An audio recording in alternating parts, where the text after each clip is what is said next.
Hey, you're listening to Fat and Greasy Citizens, a podcast about Shakespeare. I'm Fat. And I'm Greasy. Every week we do a deep dive into every act of every Shakespeare play ever written, mostly while drinking. More specifically, I'm Chuck. I'm a former English major and now a digital editor who cares a lot about Shakespeare.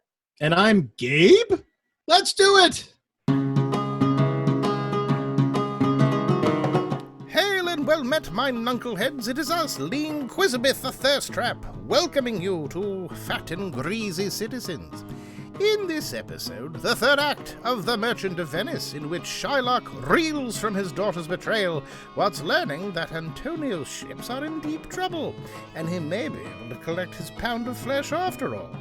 Meanwhile, Bassanio solves the dumb casket game and wins Portia, but Salarino enters with news of Antonio's ships being lost, and Bassanio rushes off for his friend. Then Shylock escorts Antonio to jail.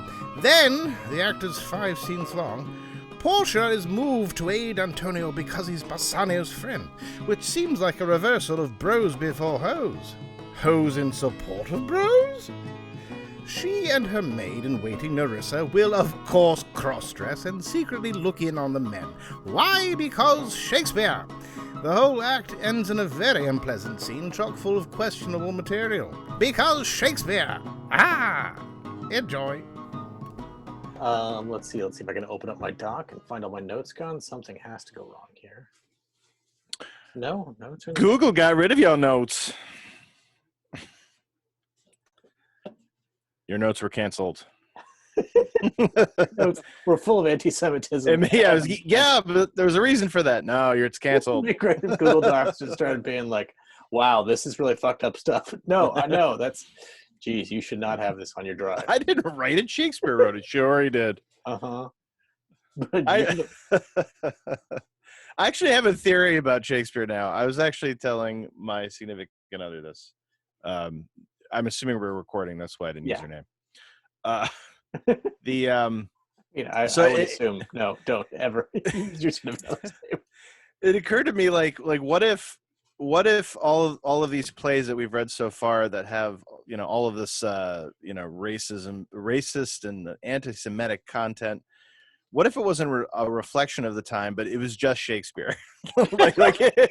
like people would go see his plays and be like, "Wow, Billy, that was a good one too." But I got to tell you, buddy, there's the anti-Semitism was a little suspect in this one, and I noticed you took a dig at the blacks again. I didn't see any need in the characterization for you to go there, Bill.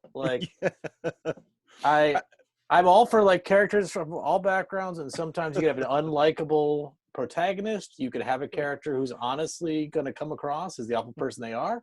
But I feel like sometimes it's just you editorializing, Bill. It's a little.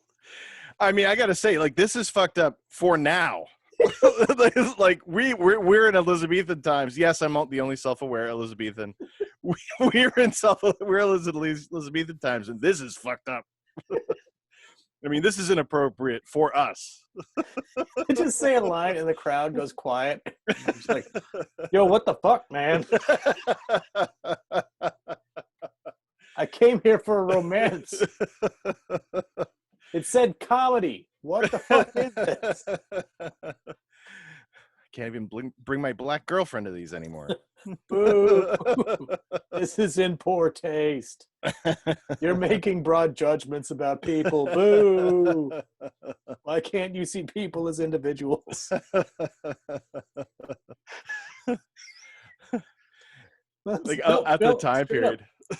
I'm your biggest backer. I think you're a really talented guy. But I mean, some wonderful turns of phrase, but Bill, come on.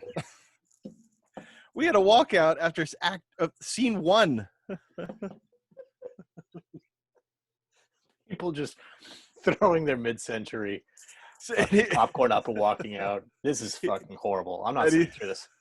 And the guy's like, Shakespeare's like, well, did you notice at what exact point? Yeah, it was the point when you called the Jew the devil. That's when we had some walkouts. You'll have to be more specific. Yeah, I know I'll have to be more specific. Shakespeare, you know that half of our audience are Moors, right? Really, I thought that. Oh. Really, I thought I was the Chris Rock of Elizabeth. No, you are not. Let me disabuse you of that idea. Toot sweet. You are not the Chris Rock of now. So here's what's going to happen, Bill. For the next 5 years, you're writing nothing but histories, and I want them on the straight and fucking narrow, okay?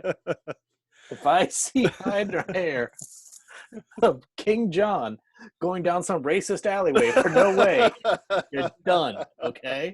First draft of King John, just totally riddled with racist rants. Act 2, just racist ramblings. I, King John, have a list of things I hate about every group, which I will now read in alphabetical order. These are my decrees. Argentinians. Do we know what Argentina is yet? Shh. Oh, this is so Act 3, just contemptible. This one, it's rough, but you know what's funny is that again, it's that. Well, I mean, first of all, like this act has a lot of those coinage. You know, those the famous lines like "If you prick us, do we not bleed?" Yeah. The green-eyed monster of jealousy. You know, like all that stuff is in this act. Like this is a very like in terms of language, this is like it's a cool act. You know, when those things pop up. Yeah. You know, like these are famous lines that he probably made up, but it is like again dense, you know. Yeah, and as his producer said, like he can turn a phrase. Just a lot of racism around it. So we talked in the first two scenes about how like the play is structured in a way that Shylock is the protagonist. The Shylock has rising tension. Shylock has to put up with more and more. Shylock is like suffers all these things that are unfair. But the play is also structured in a way that like these young lovers are likable, that everyone who's not Shylock says Shylock's bad because of his faith and we're great because of our faith. And it's this really hard thing to reconcile between like the text of it and the structure of it suggests like one play, and like it's kind of like what Shakespeare is telling us is one thing, and what he's showing us is another thing. Yeah. What he's showing us is that Shylock's the victim. What he's telling us is that, like, it's good that he's the victim because he's different. Right, audience? That's a really good way to put it, because, like, I wrote several times as this went on. I was like, he's making really good points. You know, to like, it's funny because he makes all these really good points as soon as he finds out Antonio's prospects have failed or, you know, reportedly failed. And he's making all these like good points about revenge. And then like he just sort of descends into just straight up stereotype. You know, it's like all he cares about is money. You know, he'd rather see his daughter dead than lose the money that was there. You know, it's like, as you say, like it seems like there are two different stories going on. You know, that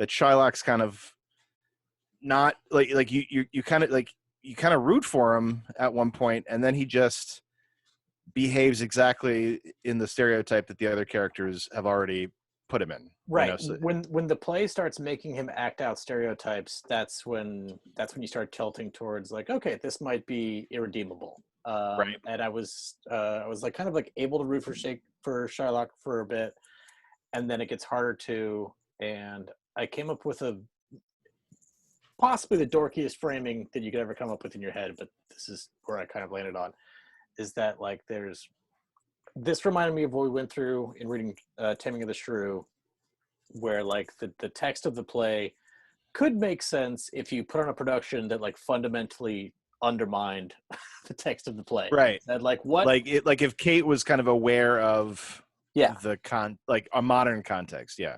And the dorky metaphor I came up with was that like so far there's been two types of productions we've discussed, because we both mostly discussed bad medium to bad plays. And on the one hand, there's like so I went with the Star Wars metaphor, and you can go with a Rogue One production, which says, "Hey, the prequels were trash, so we're gonna act like they're not there, and we're just gonna Right. create a movie that just drafts off the good stuff from the good Star Wars movies, and we're gonna pretend like the bad stuff isn't there, and we'll just like edit them out and just keep doing the stuff that people like." And so for the plays that we've read, like Two Gentlemen or Love Labor's Lost, that like could be salvaged by like just cutting it down to the narrow parts that are good, that strikes me like that. Like, you're not trying to fundamentally undermine the play. You're saying, okay, you can string together enough good parts and enough of a good plot to make this into a decent production. For Shrew, and increasingly for this, like I think as of Act 3 for this, I feel like you have to go like full Last Jedi and say, like what the Last Jedi said is like, oh, we're going to address how stupid the prequels were. And so Luke's Yeah. going to be depressed because he's realized like, oh, I was taught these Jedi were smart people. We saw across 3 movies they were fucking idiots. I was taught that I was saving the world by killing my dad. Learned in the last movie that it really didn't matter. Like, the bad guys just come back. But, you know, my dad sacrificed himself for me, but the bad guys come back. And so if you, like, face all that stuff and you decide, like, we're actually going to include that in the story, then you end up saying, like, okay, for this movie, we're going to, like, act like all that stuff is real and try and come up with characterization that actually flows out of it. And that's helped me wrap my head around like what I think would have to happen to make Shrew watchable and make this watchable, because I was surprised in a second reading I could still find a way to like justify everything that came out of Shylock's mouth, but I know I'm twisting it. Like I know that like what he wrote here was an awful stereotype, but I can imagine a way someone could act it out and make it defensible. And so, like, I think there's a defensible production of it. I don't know that, like, if anyone pointed to, like, I think exactly the parts that you're talking about in this scene and said, that's plainly anti-Semitic, I'd be like, well, for starters, yes. I'm saying it can be redeemed. I'm not saying it's not.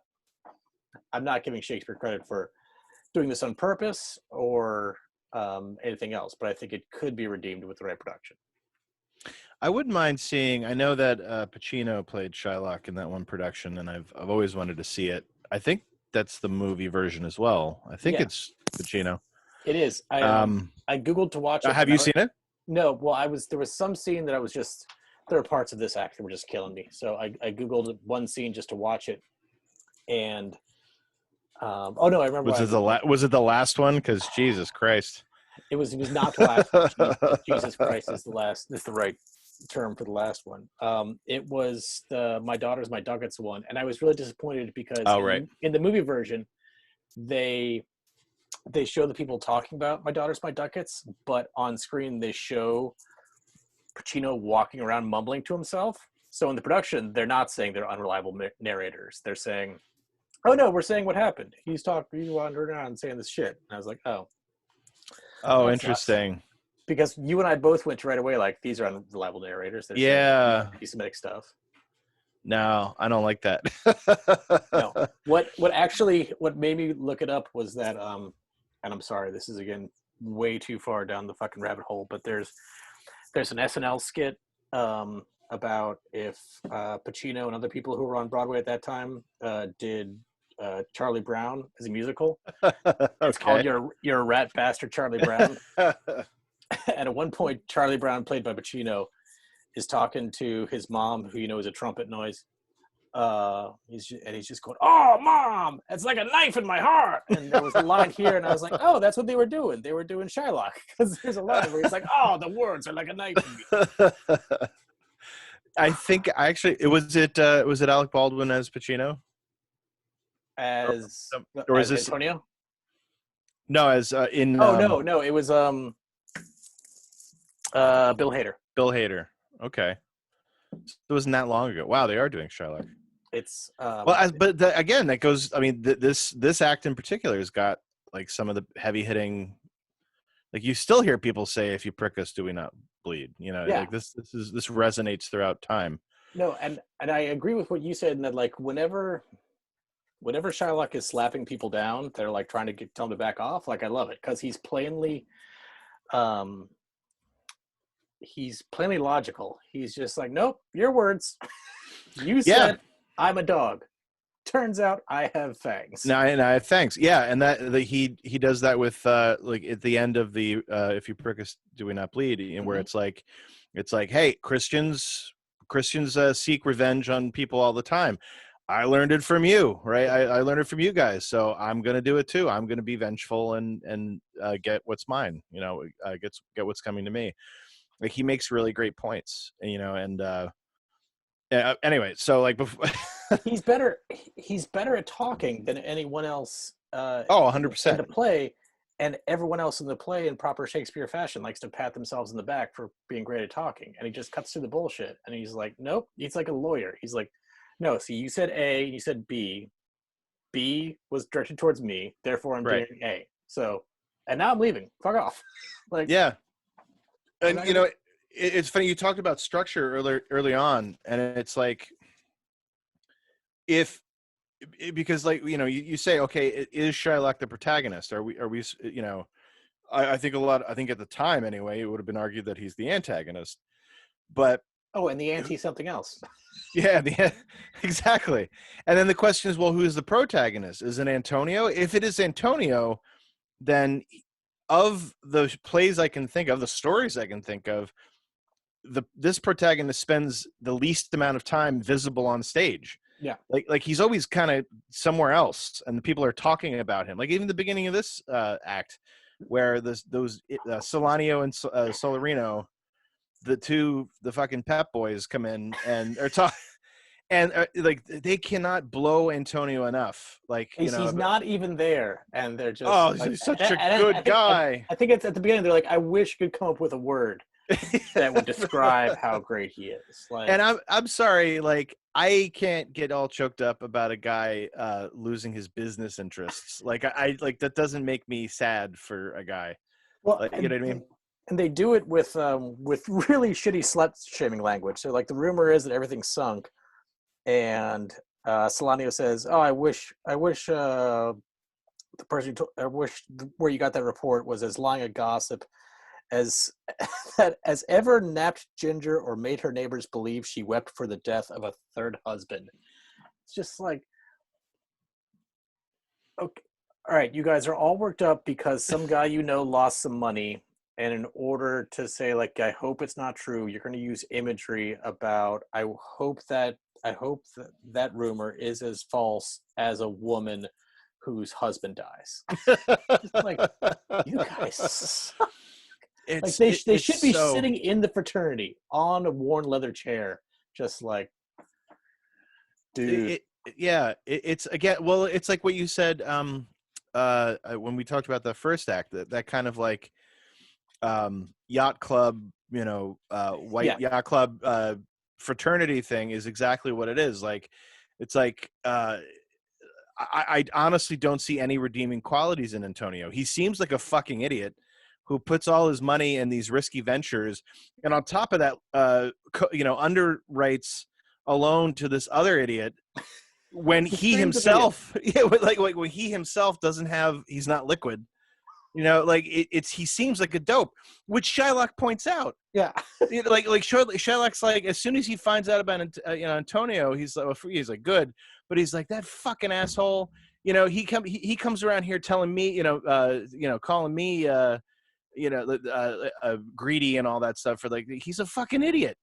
Like, look at him. He helped this guy borrow money that he can't back up. Yeah, he's in hock now. And it's like everybody's pissed at me because I charge a rate when you borrow money from me because I'm smart. Because look at these idiots. You know what I mean? like these are fools. Like Shylock is clearly working with fools, and he points it out.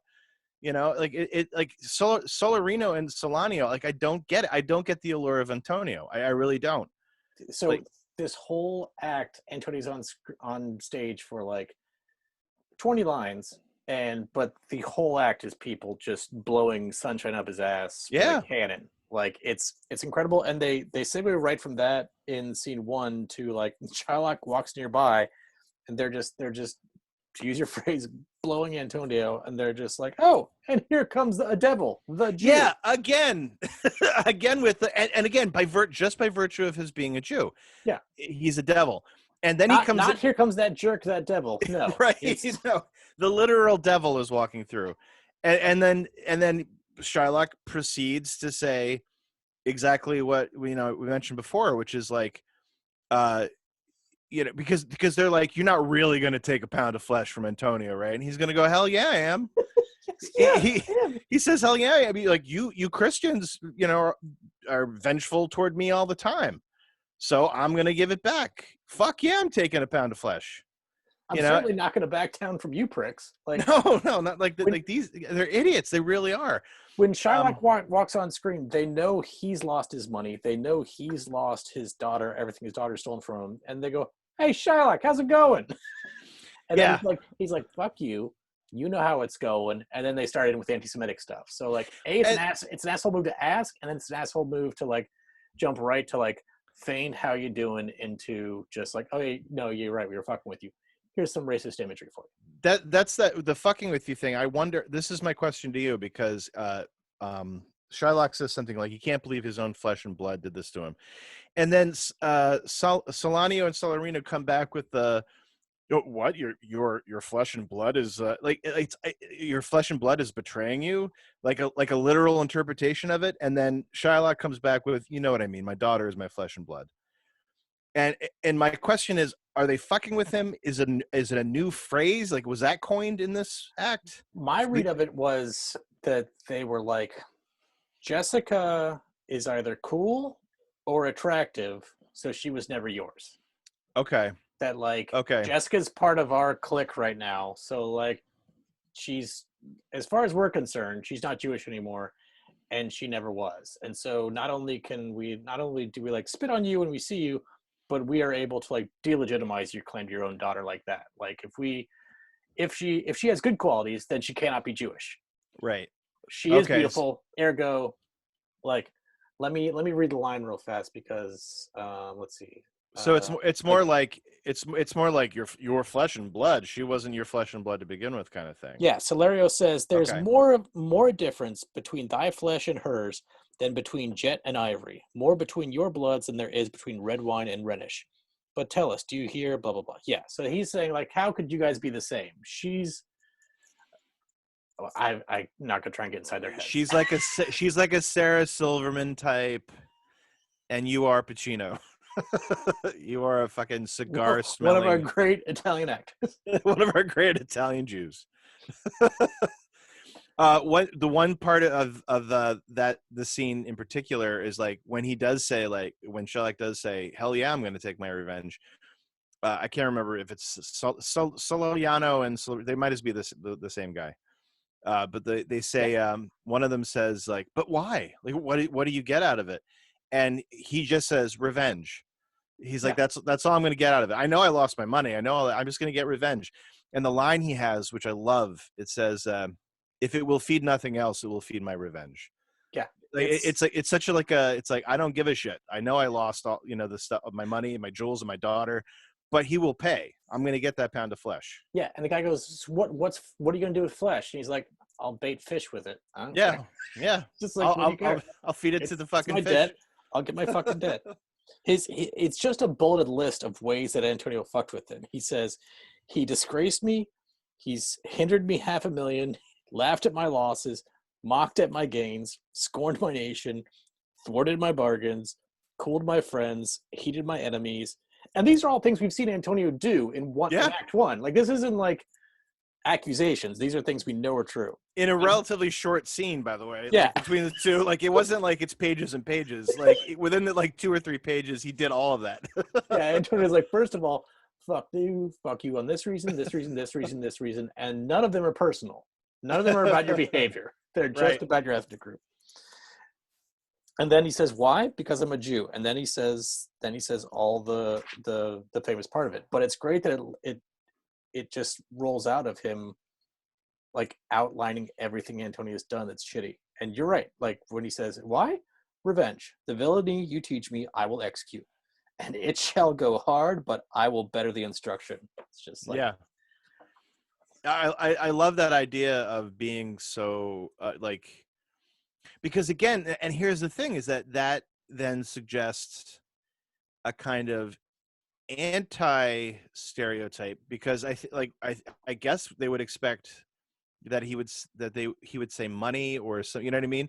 Yeah. And the idea that he doesn't have a motive other than just fucking the guy is actually really blunt. Like, it's a very cool moment. Like, what do you mean why? Because he deserves it, you know, and that's the end. And in the right production, the audience knows he deserves it. It's just like, okay, well, hopefully he doesn't die, but the world is no poorer without Antonio. Right. And Right. Antonio's a powerful guy who uses racism to push down people. It's completely fine. The great guy Antonio, who everybody loves, who's not Jewish. And then just to drive home that Solanio and Celerio are absolute shit-heels, another Jewish guy, Tubal, walks on screen, and Solanio is just like, oh, here comes another Jew. Another like, Jew. Guys. I think he calls him a devil too, doesn't he? Yeah, no, he's like a couple of devils. A second devil. What's this going to be? Is this Mephisto? Oh, he just walked on. Yeah. He has done nothing. So, but as you say, like Shylock, he talks with this other Jewish fellow, and this other Jewish fellow has information about what Jessica's been up to, and it's really hard to not read this as an ethnic stereotype. Right. I wrote down, and I'll be honest, I'm reaching here, but he's lost. He says it's like a dagger in me. The Tubal tells him that, or somehow we say that he lost 4 ducats. She spent 4 ducats in a sitting. I Googled it. That'd be about $18,000 today.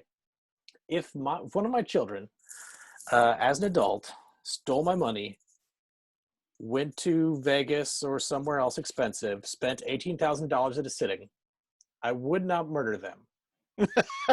I might say the words, I'm going to kill him. That's your promise. But I might say the words, I'm going to kill her. I'm going to kill this kid. This kid's dead. Yeah. I don't think I'd murder them. But so do you think that's what this scene is? I mean, no, I think this scene can be redeemed with the right performance, but like it is so anti-Semitic that I don't know, man.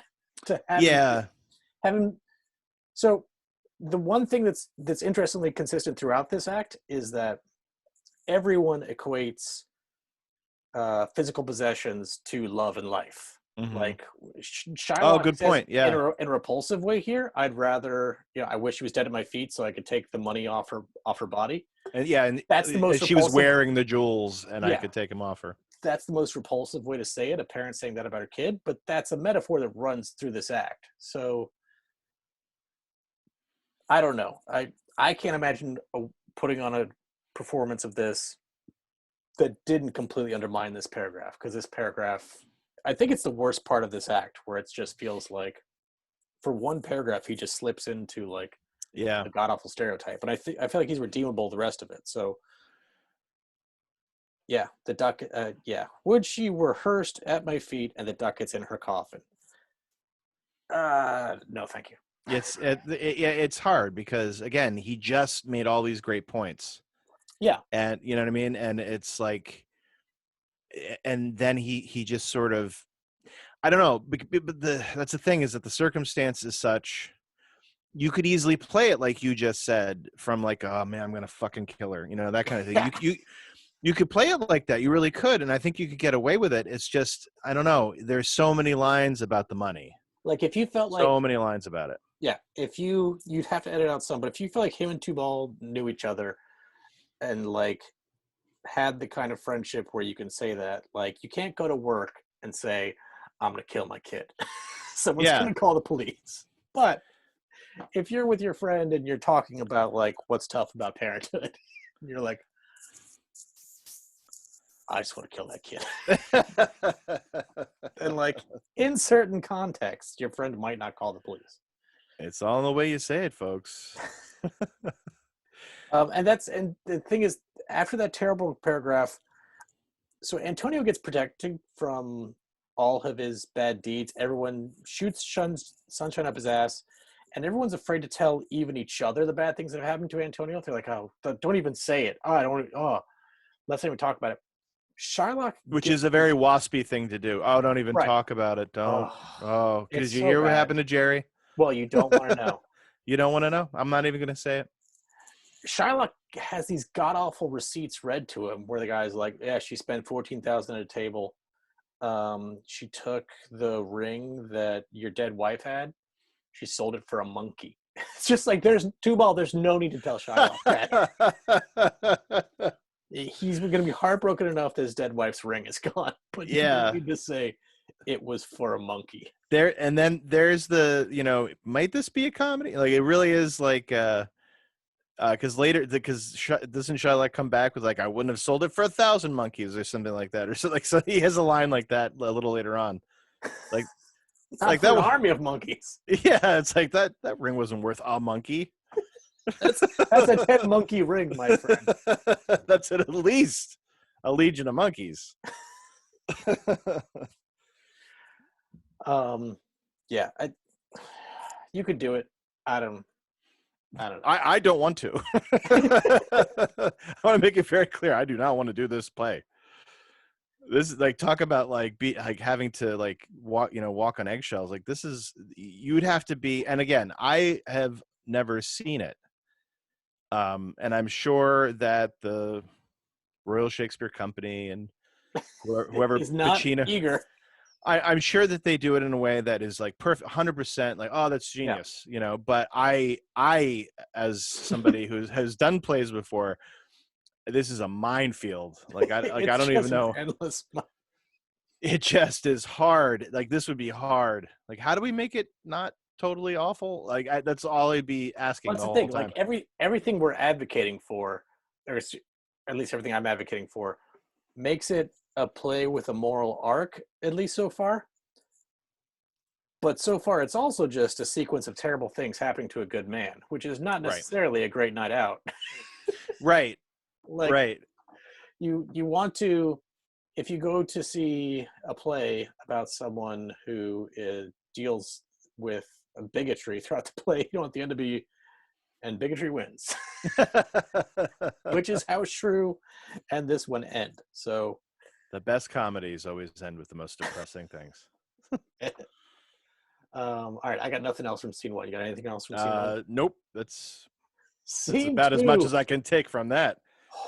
Scene two is a pile of shit. I wrote out, I have a bullet that says, this act is littered with bad soliloquies. Oh my God. Like in the very beginning, like, first of all, okay, so here's my quick, and I actually went back in the play to read it because I actually read it this week.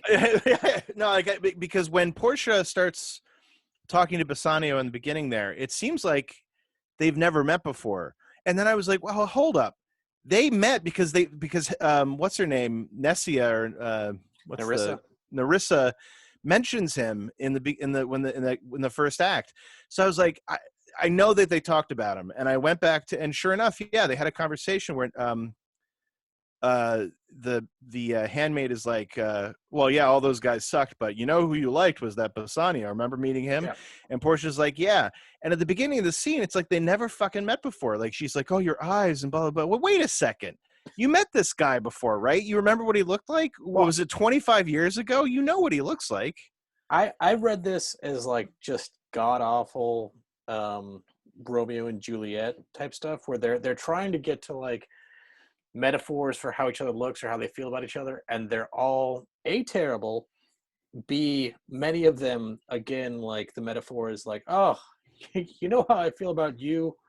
When you got a pile of money, you're like that pile of money, in that you're a literal pile of money, babe. Yeah. I am a guy who enjoys reading a nice Shakespearean, stanza about love, but these are trash. And that's again, like, you talk about like the fine line between comedy and tragedy with this play, which maybe could be either.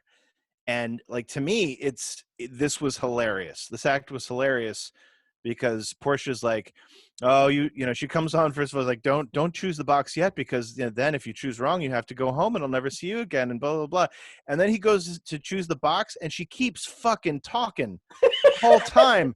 And she's like, okay, so everybody, he's gonna choose the box, and so like everybody kind of mill around and like don't look at him while he's doing it, and play some music too. Like the more she talked, I thought Bassanio was gonna like whip his head around and say, "Could you shut up for a second?" This is like a big deal. I can't marry anyone else if I choose wrong. I can't think right now. You don't shut up. Shut up. But then he goes into a big long thing then. Like right after that. And I like, to me, like the whole time I couldn't stop laughing, because these two they're perfect for each other. They don't shut the fuck up. They don't shut the fuck up, but while not talking to each other and using terrible metaphors. So I love that. So Portia she has two dumb soliloquies, and then a song bursts out from the people who were there. And songs usually suck in Shakespeare, but this one particularly sucks. It leads with, "Tell me, where is fancy bread?" which just makes me laugh because I think of it as bread with like cheese on it. Like, tell me where is fancy bread? Fancy bread. And then the fucking end of this song, I just need to read it out loud. "In the cradle where it lies, let us all ring fancy's knell. All begin it, ding dong bell, ding dong bell." It's just like, it's a terrible ending. it's not a fucking song. But that beginning line is in Willy Wonka. That's the only. As soon as I read it, fancy bread. Yeah, I think it's right after the boat scene or something. But he kind of like, because that stuck in my head. I was like, I've seen this somewhere. He kind of wistfully looks off and like into like one of the kids was just fucking maimed, and he kind of like wistfully looks. Tell me where is fancy bread, or in the heart or in the head. He says that, and I always wondered where that was from, and as soon as I read it, I was like, that's the Willy Wonka line. That's the, and I think he takes out his little flute and goes. I feel like, so my mom got us a magnet from Shrew that says, "Though she be little, she be fierce," and I feel like Shrew and this one also have in common that like they have these things that are good to be in magnets, like Shakespeare for magnets, like good things that have gotten around somewhere.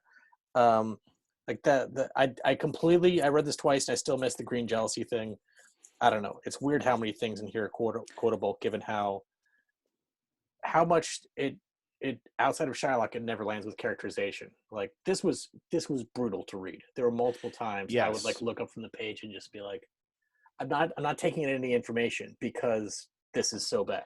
Yeah, like Bassanio's think aloud, like as he's trying to choose the box, is like, oh my fuck, like it should be banned from every copy of the text ever. Yeah. Like it's so like talking through the the gold is gaudy, and fancy veneer. Fancy veneer is always like protect evil shit going on inside, so it can't be that. But like that is. What I just said is like 3 sentences, and this thing is fucking 20, 25 sentences. Like it just goes on and on. I was complaining last time about how much I fucking hate riddles, but this isn't even a riddle. This is just dumb. He's just like, well, you can't trust beautiful things because very often a beautiful woman might have made a wig out of a dead person's hair. Just like, what? That's not logic. That's stupid. And then he goes like, and same thing with the silver. He doesn't even do anything for silver. And then he goes, ergo, I'll go with lead because it's pale. It's like, is lead pale? Objection, Your Honor. Again, this is where the producer pulls Bill aside. It's like, Bill, alongside the racism, have you seen lead before? Yeah, Bill. No, Bill, that's a vanilla cake. You thought that was lead? Also, Portia compares what's his face, Bassanio, to Hercules, and Hercules compares himself to Hercules, and it's just like, I don't know how you're going to be cast, but I guarantee you are not Hercules, sir. You are a guy who talked your buddy into ruining himself in a bad bet so you could marry a dirtbag woman who's got money. You may be Vince Vaughn Wedding Crashers, but you are not fucking Hercules. And that's another thing. Well, we'll get to that in a moment.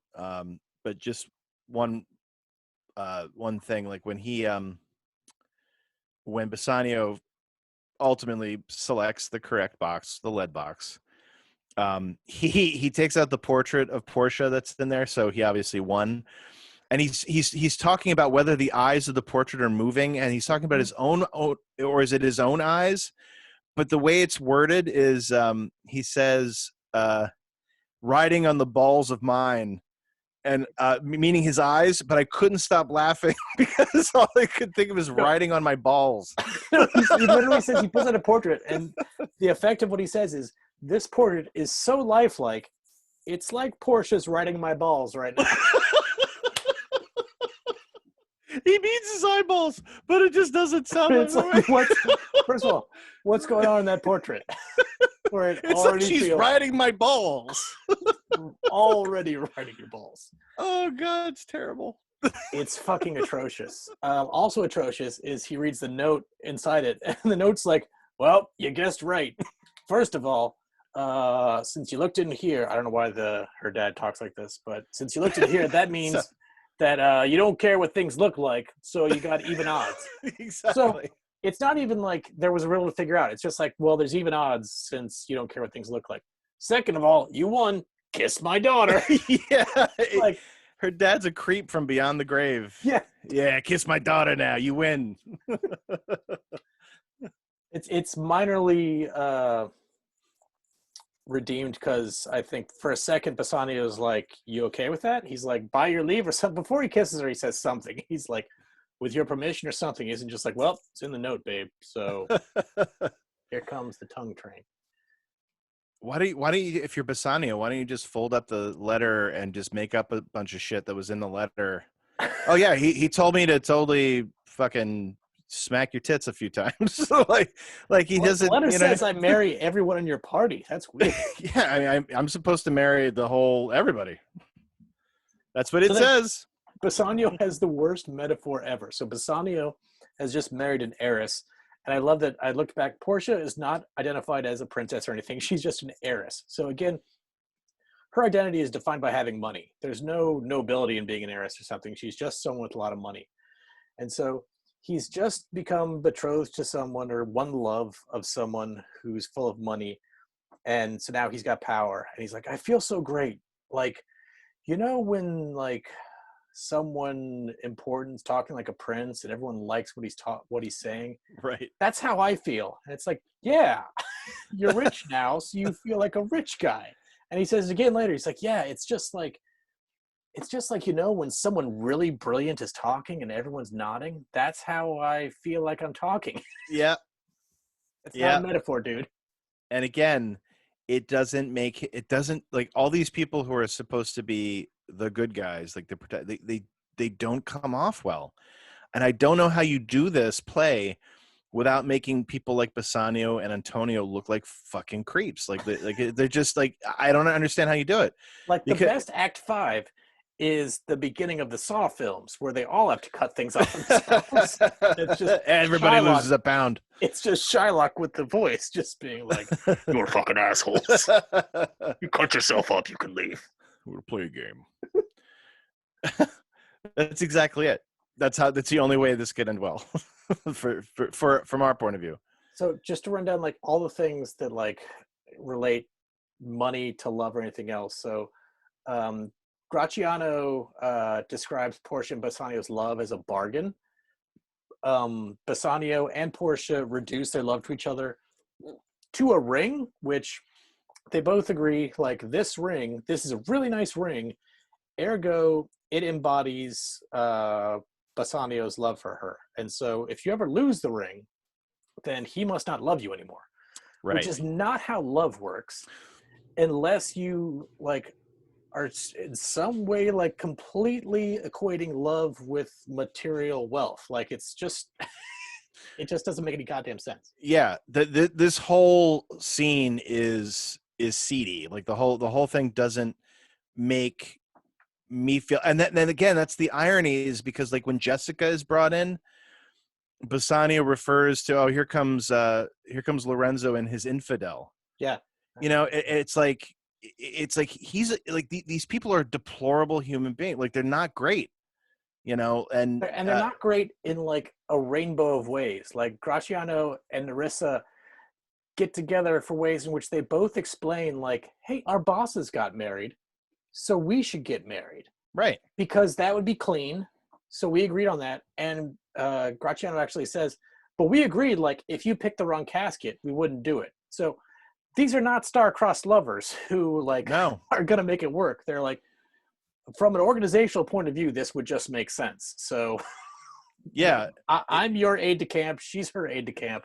So we just agreed, like, we have no identities outside of where we are in a corporate structure. So Yeah, like that's such a curveball. Like I wasn't expecting that. Like Graciano would be going like and then to be like so when you guys get married, we're going to get married too, and everybody's cool. Cool. The whole thing is like, what is going on here?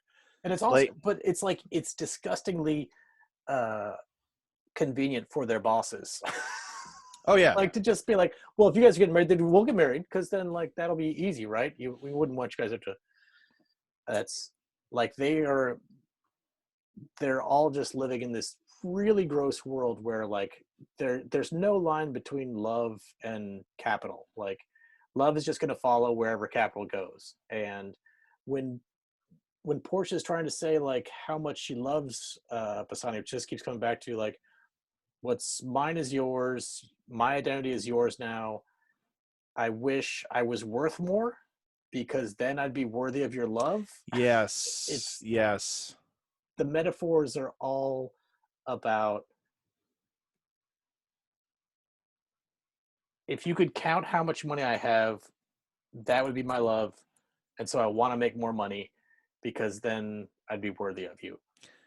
And it comes out of so many people's mouths that, you know, it's not a character, it's this world. Right. And then again, you go back to the idea of Shakespeare and how much credit we give him. Is Shakespeare with this scene saying that these are the money grubbing criminals, you know, the dirty, greedy underbelly of society, like because they have to be like this is not a happy scene, you know what I mean? Like when Bassanio opens the box and it's like there's not happiness involved. The whole thing seems really depressing. It's it's a business transaction. Like the whole thing just seems like just false. Yeah, that's what the whole trip is. It's a successful business transaction. So it's the only thing that Antonio put money into that came up. So this one didn't run into the rocks. But like just like how he's trying to get spices or whatever he's trying to get with his other 6 or 7 ships, like this one is actually bringing the goods home. But there's nothing romantic in it at all. No. Awful. and then it continues. That's the other thing then, is that okay, so the young lovers, and then Bassanio gets the bad news about Antonio's ships, and I don't care. Well, you know what I mean? He gets the bad news, and Portia, first of all, while being racist trash, was a character. And now she's just like swimming in Bassanio's wake. She's just like, all I want to do is react to what makes him unhappy and try and fix it. And so she looks at Bassanio reading the note, and she's like, he's reacting as if someone close to him is dead. And they're not. They're in debt. Right. But in this world, they're the same fucking thing. Like, to have a horrendous business venture, and for your friend to have a horrendous business venture, and for your friend to die is the same. Like it has the same Ashen effect on Bassanio. And Portia's like, oh, 3,000, that's it. Fuck it. Pay it off triple. I don't care. It's not a fucking issue. Which again makes the marriage seem one of convenience, of business convenience. Like the whole time Bassanio's like, I don't know, there's this big debt. How much? 3,000. 3,000, that's nothing. And Bassanio's going like, my plan worked. Like to get married to this bank. Yeah. And then again, you don't see them agreeing to like, hey, if I lock her down, send your buddy in saying you're being ransomed, and that's how we'll get the first 3,000 ducats out of her. Yeah. We need you to perennially be kidnapped by a swarthy Jewish person, and then just bit by bit, we'll keep getting money out of her.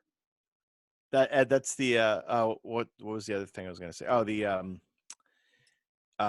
Bassanio again, like as you say, Portia's just like, how can I help now that the marriage is set? You know, how can I be of pockets? How can I be of pockets to And you? by help, I mean money. And it- and Bassanio goes into another let's blow Antonio thing. And like I wrote it down because I fixed it for Shakespeare because I was like, this is fucking enough about Antonio. Like enough. Stop talking about him like he's great because he's not. So I wrote it. Bassanio starts talking about Antonio, and he says, "The dearest friend to me, the kindest man, the best conditioned and unwearied spirit in doing courtesies, and one in whom the worst possible decisions and racism reside." That's how that phrase, the most idiotic moron businessman on the planet, and who was a fucking bigot as well. Like that's Antonio. Also, I love that. So Portia's never met Antonio, so all she knows is what's in this letter. And the fucking letter says, listen, I'm gonna fucking die and I'm fucking doomed, okay? But if you don't want to come, don't come, all right? Like if it's not worth it, then fine, go be fucking happy. Yeah, It's passive such a deep- aggressive. Yeah. And Portia's just like, well, that sounds like an amazing man. He's Like- so good. He's such a good guy. He's just like, I'm literally fucking doomed, and I did it for you. But if you want to go on your honeymoon, then it's fine, man. Did sarcasm not exist in Elizabethan times? Great Bassanio wrote. Let me see if I can read this sarcastically. Sweet Bassanio, my ships have all miscarried. My creditors grow cruel. My estate is low. My bond to the Jew is forfeit. And since in paying it, it is impossible I should live. All debts are cleared between you and me. If I could but see you at my death. Notwithstanding, use your pleasure. If your love do not persuade you to come, let not my letter. I think I turned into like Keanu Reeves there at the end, but Dude, let not my letter. it's just such an ass. He's just like, I'm dead. Satan himself is killing me. I don't want to put you out. Just Yeah. it is the most passive aggressive thing I've ever seen in Shakespeare. But could you be here for my death? Come on, I just want to look at you before I die. I'm not asking you to use your money to save me. I just want to look at you before I die. Meanwhile, And there's still this weird thing going on where like they're spoken of as if they're lovers, and I don't think they're lovers, but maybe it just flows out of how everyone talks about Antonio. yeah, I Well, think that's more about. I think it's like somewhere Celino and Barnes, whoever those other two. Somewhere Celino and Barnes are like, what? He invited Bassanio to his death? I wanted to go to his death. Antonio's the best. Oh, that I could watch him die. Why wasn't I invited? Oh, Antonio. Oh, and that's another thing about fucking Antonio. Antonio says, and this is the biggest fucking lie. And this is actually, I feel like something that dudes do today too, where Antonio basically says that Shylock hates him. Oh yeah, because he's given money to people who owe him money. yeah. No, So we're in that scene is 3 right now. Oh that yeah, that is fucking fantastic. Where he's that just like, like, is untrue. Shylock makes no is in no gray terms whatsoever, no uncertain terms. You come into the market and you're a bigot. You ridicule me in front of everyone. That's why he hates you. It's not because you charge money. It's because you treat him like a piece of shit. Like he says that. You know? It is insane that Shylock has him over a barrel. His life is hanging by a thread, and he's like, I know why. Because he's a Jew and he hates Christians. Yeah, like, that's it. Dude, get a fucking lawyer and shut the fuck up. Like, it is infuriating. And again, since it's so illogical, then I can't think how it was supposed to play, because you're right. There's no way if we think about how audiences responded to the first 7 plays we've gone through, that this would be like, oh yeah, we know this guy's lying and he's our protagonist and we accept him as a protagonist. Like, I don't know if there's just no protagonist in this play or what, but it's contemptible to be This guy's like on death row. He did it. And he's just like, yeah, they've always been out to get me. They pinned it on me. It's like, dude, just say something nice to the family. It's such a beautiful moment. It's because he's like, again, if he's supposed to be our protagonist, what the fuck? Like it just like that doesn't make any sense. It's like it reminds me of that bit David Cross used to do about George W. Bush in the Iraq War, where he's like, like talking about how they attacked us because they hate our freedom. And he's like, well, no, they didn't. They attacked us because of our foreign policy and our ties to Israel and blah, blah, blah. Because, you know why? Because that's what they fucking said. That's what they said. Is like, no, they hate our freedom. And it's the same thing with this, where he's like, I know why, because he's a Jew. No, it's because you said this and this. No, it's because he's a Jew. No, seriously. And this is a short scene, but this was one of the things we're talking about where Shylock's like, you know what, fuck off. I'm not. He says, you called me. This is the place where he says, you called me a dog. These are my fangs. And then someone tries to talk him into it. And I thought this was really smart in that they're trying to talk him into Christian charity.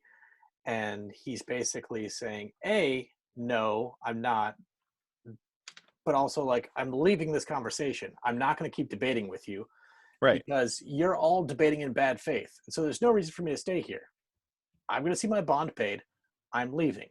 And that's so much more effective than having some jibber jabber back and forth to try and like argue it out. Like he completely understands that he's arguing with people who are hateful. So there's no reason to argue. So he's just going to state his point and walk away.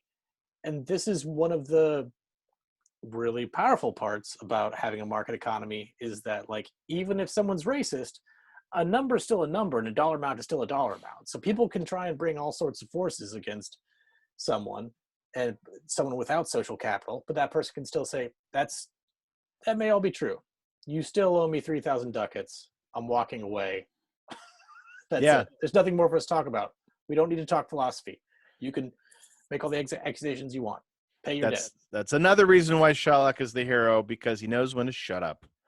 He knows when to just leave. Yeah. and that's sometimes like not talking is the loudest. His loudest best power here is walking off stage. Yep. It's such a great scene. And then Bassanio closes again saying, oh, all I want is for Bassanio to see me pay his debt. Just like, what? So you're doomed. In theory, you took this risk, this stupid risk, but in theory you took this stupid risk to make your friend happy. Your friend is happy. Your friend is married in love. And it's important for your friend to see you in a Saw movie? Like, what? How could you do this production and make it reflect well on Antonio that he wants Bassanio to watch him saw his love handles off? Like, what's... But Antonio's such a good guy. He wants him to know. He wants Bassanio to know exactly what he gave up for him. That's all. That's all he wants. He wants him to haunt Bassanio for the rest of his life. It's the logic of a high school shooter or of someone who shoots the president to try and get Jodie Foster's attention. Like, do you see how much I love you? Because you shot Ronald Reagan. Oh, there's a great song from Assassins, Stephen Sondheim's Assassins. That is, it's Squeaky Fromme. It's a duet. If you've never seen Assassins, the whole thing is about people who've killed other people. And it's a duet between Squeaky Fromme and the guy who shot the Jodie Foster guy. Yeah, I can't remember his name. And it's called "I Would Do Anything for Your Love," and it's fucking chef's kiss. It's such a good song. Is it by Antonio? Yeah, it's like it's got like a typical like 70s love song vibe to it, but the whole thing is about how these two lunatics did horrible things for the object of their desire. See, I painted your name in blood. Yeah, I would do anything for your love. But see, like Antonio takes out ruinous debt for himself for Bassanio for no fucking reason. At no point do we see Bassanio get feedback from Portia that like don't show up without a dowry. So we don't even know if this was necessary. And then for no reason, he's like, I just want him to see me mutilate myself. Like, Right. It's it's the same logic. It doesn't make any sense. Like, that's not how normal people show love. Just to paint a clear picture for our listeners. Like, unless it's like an extension of what you were talking about with that metaphor between love and money in that last scene, where this is like, again, love is transactional to these people in this world, where it's like, I need you to see the torture before I die. I need you to see what it cost. My love for you, Bassanio. This completely healthy relationship that we have. Just remember, who's your bro? Who put himself in a murder box? You and me, Bassanio. You and me. I got the key behind my eyeball because we're such bros. Bassanio, good news. They said that you get to choose what part of me they cut off. Can it be an ass cheek? No. I'm just going to put that out there. That'd be shit. Okay. Dick and balls. I think that's pretty harsh. I helped you, man. Yeah, fuck you. Yeah, that's Bassanio's. asshole. Bassanio's last thing is, you know what? This whole like blowing you all the time. You're not the greatest guy. We know this. Speaking of blowing Antonio for no reason, scene 4 just opens up with Lorenzo, absolute dirtbag, the guy who ran off with Jessica, just trying to explain to Portia like, oh, you are wasting thousands of dollars. But if you knew what a guy Antonio was, you would wish you could waste more. Just like, what the fuck is that logic? He's so good, this Antonio guy. You could wish you could just set a whole pile of money on fire. Oh, that's the other thing is that the wait, scene 4. That's the last one. That's the last. Scene 5 is the last one. Scene fully 4 goes off the fucking racist tracks. Oh, right. Scene 4, does that involve Dr. Bellario? Because I think so. Which was just I just saw his name. Yeah, go fetch Dr. Bellario. Do you know if he comes up again? Because that is I don't know. Weird name. That is a weird James Bond name out of the fucking blue. The only reason why I wrote it down was because like that it seems like it's really close to my family doctor when I was growing up, Dr. Bellario. Family doctor, and like the same guy would be like, well, you come to me, you got red cheeks, it's because you're healthy. Gives me a few taps on the cheek and out I go. Really, you don't want to give me any cream or anything like that? Nah, you're healthy. Thank you, Dr. Bellario. No, I completely got some guy playing an organ in a castle. Dr. Bellario. Dr. Bellario. No likey. That does not sound like a capital D doctor to me. That's a lowercase d doctor. Oh, it's like his first name is Doctor? Yeah. Mr. Dr. Bellario.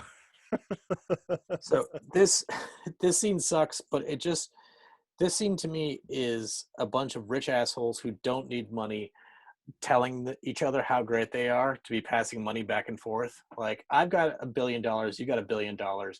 And whenever you give $5,000 to a charity, I just kiss your ass and say how amazing it is. Like, she's established it. She's just like 3,000. Fuck it, it's no problem. And like Lorenzo just takes so much time to say like, oh, you're the best ever. And she's like, oh, me? Really?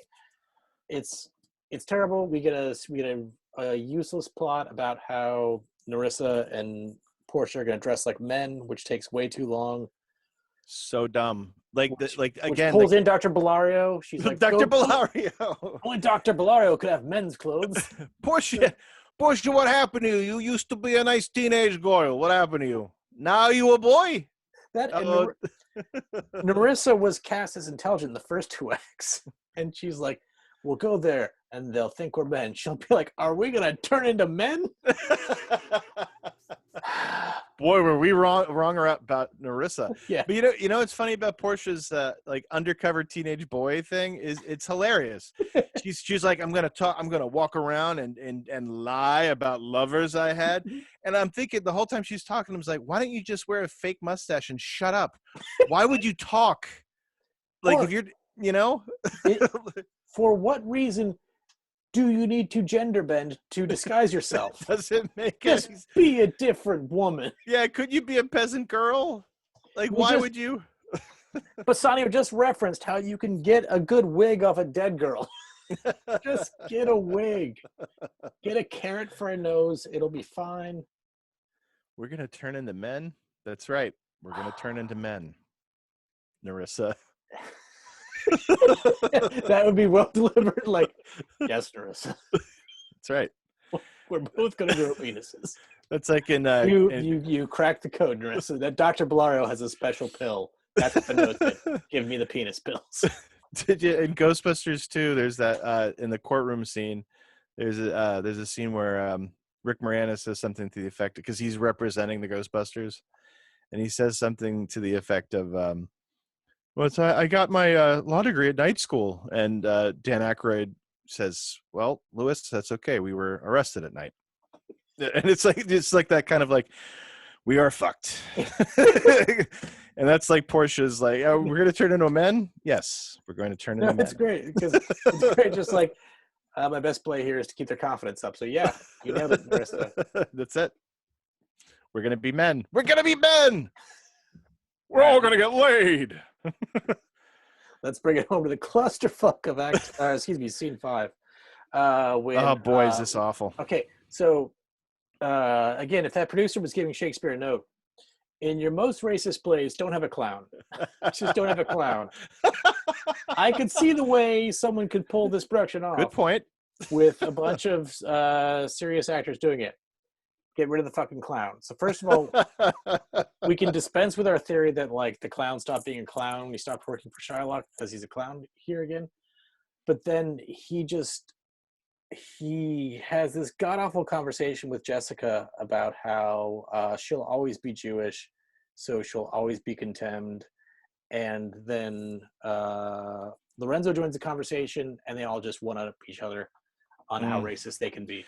I don't want to say anything that they say. Like, no, because the whole thing is like the jokes are so like Jessica's like, well, Lorenzo made me a Christian, he converted me, and then he what's his name? Lancelot is like, he shouldn't have done that because pork prices are going to go up. With all these pork eaters around, I'm like, oh my god. Yeah, I don't know what part of the human brain, once you get racism into it, always makes it about food. But it's good to know it's been consistent for 500 years. And then like when Lorenzo comes in, then my favorite exchange, and possibly the most racist exchange in all of everything that we've read so far, where the Lorenzo's like, hey, you shouldn't have converted her to Christianity, and Lorenzo comes back with, you slept with a black girl, and that's his defense. And that's his like, I'm bad, you slept with her and impregnated her, and like that's the like I as I was reading it, I was like, who liked this? Yeah, you know what's more racist than saying something racist? Ranking racisms.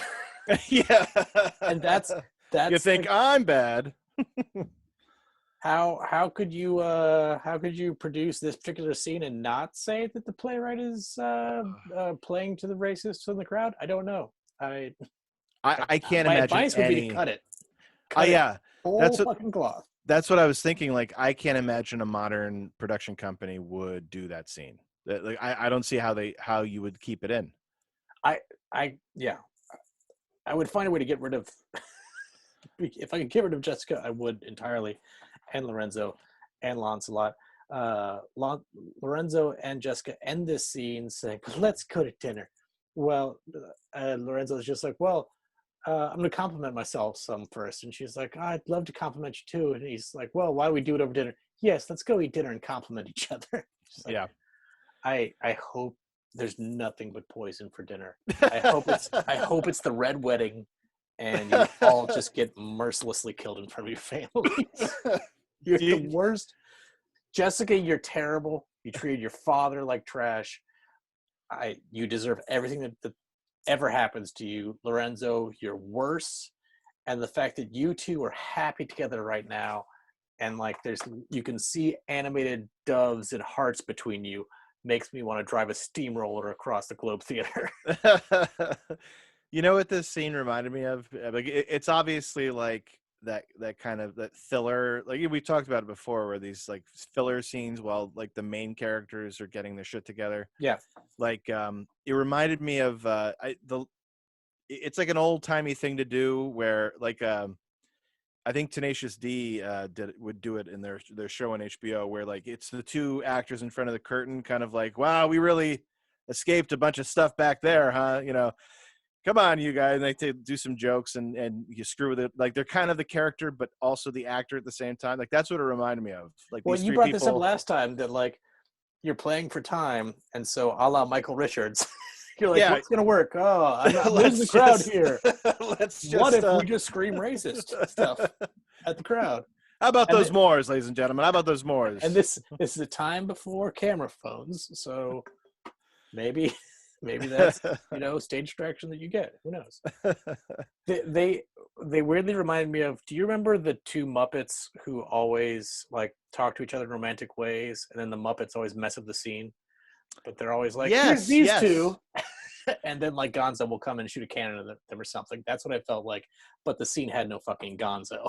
Yeah, It's like yeah. Talking to each other in ways when the audience wants, or that guy that always dynamites it, I want to be hit with a fish or something. But Yes, that's exactly what it is. They should have been hit with a fish, but with that crazy mustachioed guy. Yeah. who wore a Shakespeare collar. that guy rules. Yeah, that guy's awesome. How great would it be if that guy was how Shakespeare actually talked? Well, I don't think it's racist. Nobody likes Moors.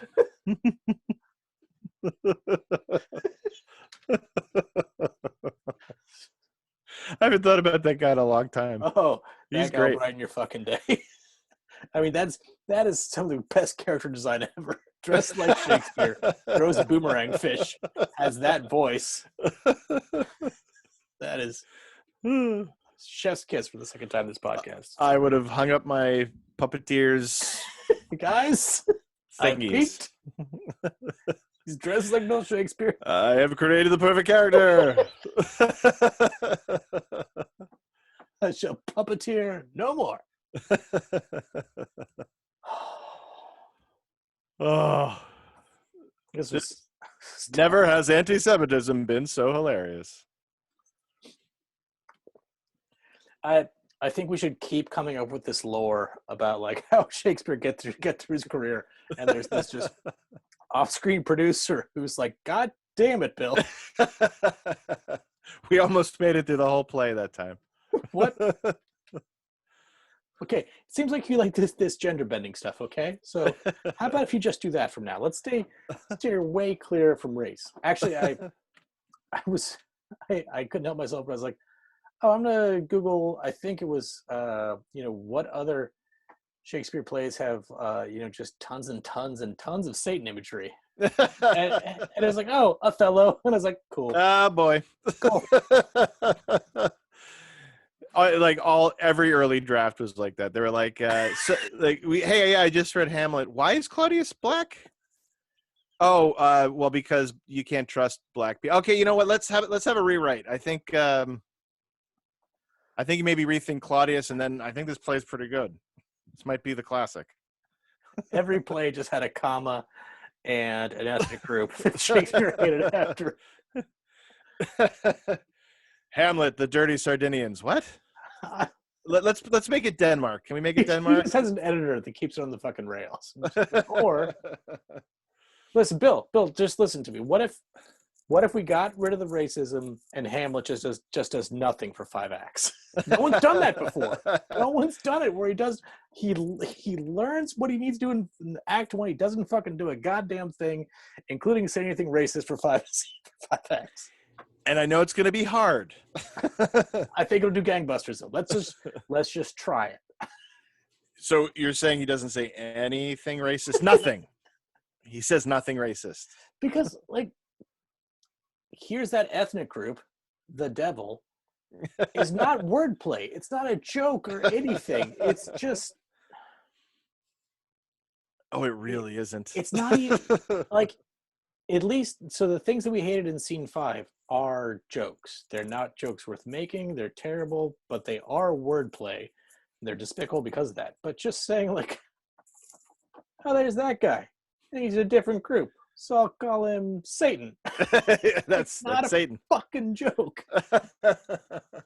You know, it's the only good part of that last scene in Act 3 is he does Lorenzo does make reference, or he criticizes people who make puns, which I think is hilarious. Like it's like the equivalent of saying everybody's a comedian. I actually hated that because I feel like in so many of the comedies read so far, there's always the upper class guy who's like, "But the lower class people can pun too. What's the world coming to?" And it's just like, first of all, anytime you guys fucking lampshade it and talk about the fact that you're doing puns, I want to kill you all. Second of all, don't do puns. Third of all, don't on stage say poor people can't pun, because none of you can. It was like the same thing as like when they were all talking about how stupid the Spaniard is and Love's Labor's Lost. Oh yeah. Well, now that you mention it, maybe it wasn't so great. We should just create like a cinematic universe where like all the people who get shit on in Shakespeare plays are just like the heroes, and all the heroes end up in a Saw basement. Maybe I should work on that last part a bit better, but everyone in this play should end up in a Saw basement. You might recognize my voice.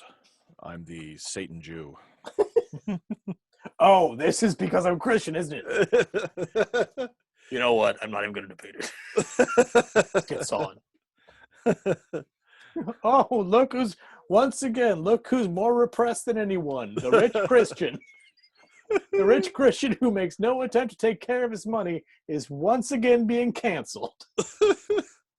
I just like the idea that it's let's get sun. That's what he said. He said that's how Saw begins the brutal torture and murder of somebody. Let's get sun. This movie's not called Talk. Let's get to sun. About a lot less talk and a lot more solid.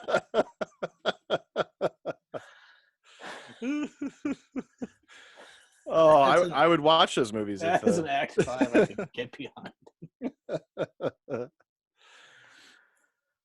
Oh, I think it's going to get worse. Merchant. Yeah, I mean, if memory serves, like Sherlock is still technically the villain, so he's going to have a comeuppance, I suppose. Yeah, it'll be interesting to see how they screw him out of this. So I can't remember. Maybe you can't remember. So let's try and guess. So like Lorenzo's rich girlfriend, Bassanio's rich girlfriend's gonna travel there. She'll watch what happens, but in theory she can't buy her way out of it. So I bet they screw him over in a technicality or something. Yeah, like, that's what I'm thinking too. Some loophole in the. And that'll be great when he can't even rely on the law. Like, yeah. And that point was made in scene 4? Is it Bassanio or might be Bassanio who's like, yeah, no, we can't. The Duke can't go against the law. Yeah, the Duke fucking he's a fucking tool, man. He insists on like on the law, man. The law. It's like our racism, it's like can't you like push the Duke to no, stupid laws. Even for the devil, man. Even the devil. And they clink 2 Budweisers together. Chug them. Yeah, that'd be a good part of the production. Just have everyone carry Budweisers around. The Waspy clan. You'd be like, all right, I get it. Got it. Well, that was the other thing about the I only saw like 5 minutes of it, but in the Pacino production, like he was he was talking with like a Hasidic accent, and Yeah. again, I don't know how Jewish people spoke in Elizabethan times, but if I was going to do a redeemable production of this, and to make clear, listener, I have no skills to put on a production, but if I was going to advise, as Shakespeare was advised by his producer, I would say no. Make Shylock a guy. Do not in any way give him a peculiar accent or anything else. Thick accent. Yeah, It's and I just- think that's I think Pacino in particular falls under that spell sometimes. You know, like he'll think he has to do that in order to be taken seriously. And then it's like, you don't have to do that. Just do your own accent, please. Just scream, Al. That's what we're buying tickets for. We don't want you to actually have some effort. We just want you to do that auto pilot thing you do. You know, when you're the blind lawyer, that movie. Yeah, the crazy inflections. All right, That's what I want. I've said this before, but we are almost to the good stuff. We got 2 more acts. We got As You Like It after this. Yes. Joy. 2 more acts of With very little racism. As You Like It, but not you, sir.